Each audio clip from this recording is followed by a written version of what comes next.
Are you visiting a new secondary school for your child who has special educational needs? Are you hoping that they'll cope just as well as they did in primary school? Maybe you've chosen a particular school for all the right personal reasons, but you're still wondering how your child will manage in a completely new environment.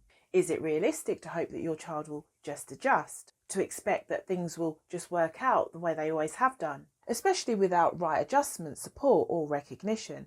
Because the truth is, when choosing a school for a child with individual needs or differences, there's always more to consider than what's shown in the school brochure. So in this video, I'll explore what can be seen and what can't when choosing a secondary school for a child that's in receipt of special educational needs. The warning signs, the questions that schools don't necessarily answer, with the goal to provide clarity and confidence to protect a child before the transition becomes overwhelming, so that we as parents, when advocating, can ensure that their needs are recognised, supported and understood as they settle into a new school. My name is Brenda and I'm a parent mentor and a fellow parent. I support parents raising children with individual needs and differences to stay empowered whilst they navigate through procedural challenges. And as a parent, I remember secondary school being bigger, louder, more complex and less predictable. So even children who coped well in primary school may struggle with the change. I remember walking into the school with my son's EHCP in one hand and replaying everything that the SEN and the teachers had told me, and instinctively feeling the weight of how big this decision really was. Yeah, I was aware that settling into a new school takes time, as any child needs time to settle. But with my son living with autism and ADHD, I couldn't help wonder how the challenges linked to his needs might make the adjustments a little bit longer, deeper and more emotionally extending than it would for a neurotypical child, creating this confusion as to what is normal settling in time versus signs that needs are being unmet. As special educational needs transitions aren't just logistical, they impact a child's confidence, and for us as parents, the awareness of their sense of safety is essential.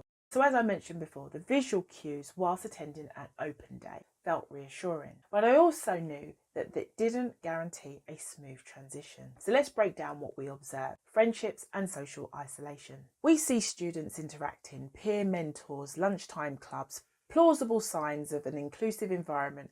However, thoughts might creep up like, will my child actually make friends here? Or will my child end up isolated? What we don't see is the real social dynamics, who includes, who excludes, and whether staff notice and act when a child becomes socially vulnerable. But friendships are only one part of the picture. Even with a warm atmosphere, we as parents often find ourselves wondering about something a little bit more deeper. Does this school truly understand my child's needs? This brings me on to understanding their condition. We see a confident SENCO, staff who will seem aware and informed. We might think, will every teacher understand my child's condition?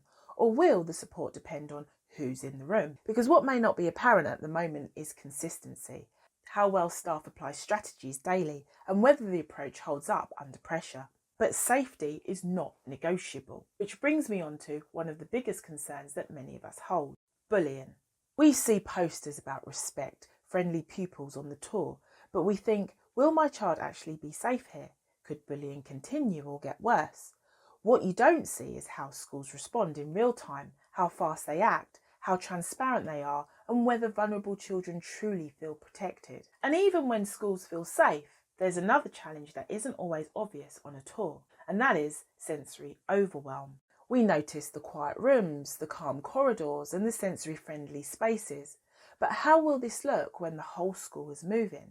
Will my child cope with noise, bells, crowds? On these visits, we don't see the real environment on a busy Tuesday morning and how staff help when overwhelm hits suddenly.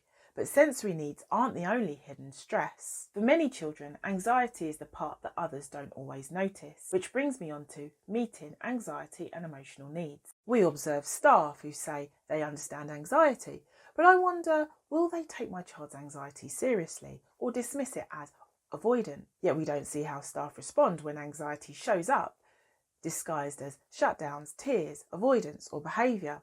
And when overwhelm builds, having somewhere safe to retreat becomes crucial, which brings me on to quiet spaces and safe breaks. On these tours we see designated calm areas and supervised spaces, but will my child actually be allowed to use them? Will they be overcrowded or forgotten about? Whether these spaces function during more break times, whether they stay safe, calm and supported. But even beyond the physical spaces, we begin to wonder about the school itself, the size, the feel, the scale of everything, which brings me on to the school size and type. There is the building size, the number of students, the overall energy, but then we question, is this big for my child? Will they get lost socially or literally? As we don't see how transitions are managed, how staff closely monitor vulnerable children, and how well the school prevents students from slipping through the gaps. And of course, one of the biggest questions of all, how well will the school really get to know my child? Which brings me on to transition information. We listen to the reassurance that the communication happens between staff members as they transition from primary school to secondary school. However, will they actually understand your child? Will important details get lost? As we don't see what was shared, what wasn't, and whether staff really read and act on the information given. And even when communication seems positive, we may still know that support on paper means nothing unless it's delivered. Which brings me on to EHCP delivery. This is where a school that says it follows EHCPs and supports provision, then you might think, will they honour what's written? Will the support happen consistently, not just in theory?